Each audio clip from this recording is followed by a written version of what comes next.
Bonjour à vous. Dans cette vidéo, je vais vous apprendre une technique redoutable en combat, comment utiliser les feintes.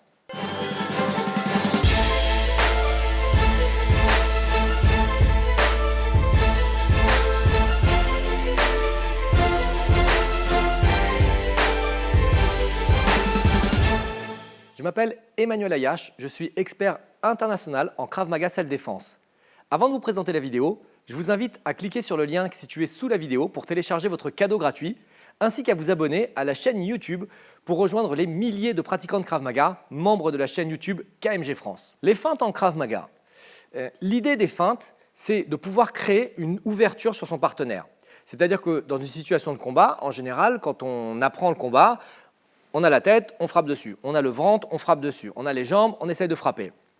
L'idée de la feinte, c'est de commencer à manipuler son adversaire mentalement pour pouvoir faire une ouverture. J'avais fait une vidéo il y a quelques mois sur la façon de saisir son partenaire pour pouvoir créer ces ouvertures. J'avais enseigné par exemple, si j'ai mon partenaire et que mon partenaire est en garde, on avait appris à utiliser son bras, descendre son bras, frapper et frapper. Donc ça, c'est de la manipulation physique du partenaire. Physiquement, je vais attraper et je vais descendre pour modifier sa position, pour créer une ouverture, pour frapper et pour frapper. Dans la feinte, on va manipuler mentalement le partenaire pour qu'il puisse faire ce que je souhaite qu'il fasse. Et pour cela, il y a plusieurs familles de feintes. Donc dans cette vidéo, je vais vous montrer deux familles, parce qu'on ne peut pas tout montrer sur une seule vidéo, mais deux familles qui sont très intéressantes. Donc la première chose, c'est par exemple, j'envoie un coup de poing au visage de Tony. Si jamais il est en garde, on suppose que si j'envoie un coup de poing, il va utiliser sa main pour se défendre. S'il n'utilise pas sa main pour se défendre, c'est très bien, il a pris la droite en pleine tête. Pas besoin de faire de feinte. Mais si vous voyez que pendant le combat, chaque fois que vous envoyez un coup de poing, eh ben, il défend bien. À chaque fois que j'envoie, je ne peux pas toucher son visage. Je vais envoyer mon poing feinté pour créer le mouvement. Okay, créer ce qu'on a fait tout à l'heure volontairement avec sa main. Là, je le crée mentalement, j'envoie et il va bouger sa main. Du coup, dès qu'il a bougé sa main, je peux envoyer à un autre endroit. Et par exemple, utiliser ce qu'on appelle une feinte de direction, c'est-à-dire que j'envoie dans une première direction, je change de direction et je passe au-dessus. Dès qu'il a découvert son visage ici, il y a une ouverture qui a été créée et je peux rentrer. Comment je rentre? En changeant la direction. Du coup, pour faire la feinte, vous êtes obligé de faire au moins la moitié du chemin parce que lui, il faut qu'il y croie. S'il n'y croit pas, il ne va pas bouger. Si par exemple, je fais ça et je vais directement ici, bah, il va bouger vers ma frappe extérieure. Il ne va pas bouger vers l'intérieur. Donc il faut vraiment que je fasse la moitié du chemin.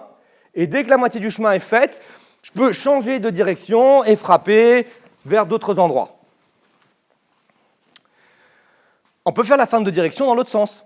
C'est-à-dire que, pareil, je suis en combat avec Tony, et à chaque fois que j'envoie ma main, je vois qu'il défend systématiquement, il est efficace dans son mouvement. Du coup, je dis, tiens, je vais manipuler son corps, mentalement, je vais le forcer à faire un mouvement d'ouverture pour créer l'ouverture ici. Et du coup, dès qu'il est ouvert ici, je change de direction et je viens frapper au visage. Ça veut dire que vous allez faire un demi-mouvement ici pour aller frapper au visage directement derrière. Ça, c'est ce qu'on appelle des feintes de direction. On peut faire d'autres feintes sur une autre famille qui s'appelle par exemple les feintes en hauteur. On ne va pas être dans des directions différentes, on va être dans des hauteurs différentes. On va chaque fois s'amuser à le manipuler pour que la direction change au dernier moment. Pas la direction, pardon. La hauteur change au dernier moment. Par exemple, si on est en garde et je vois que quand je frappe en bas, il vient lever sa jambe pour défendre, il vient se baisser un petit peu, peut-être que ça ouvre ici vers le haut. Donc en tout cas, ce que je vois, c'est que j'envoie mon low kick, ça protège. Et du coup, je me dis, tiens, il y a peut-être quelque chose à faire où on va feinter en bas pour aller en haut. J'arrive.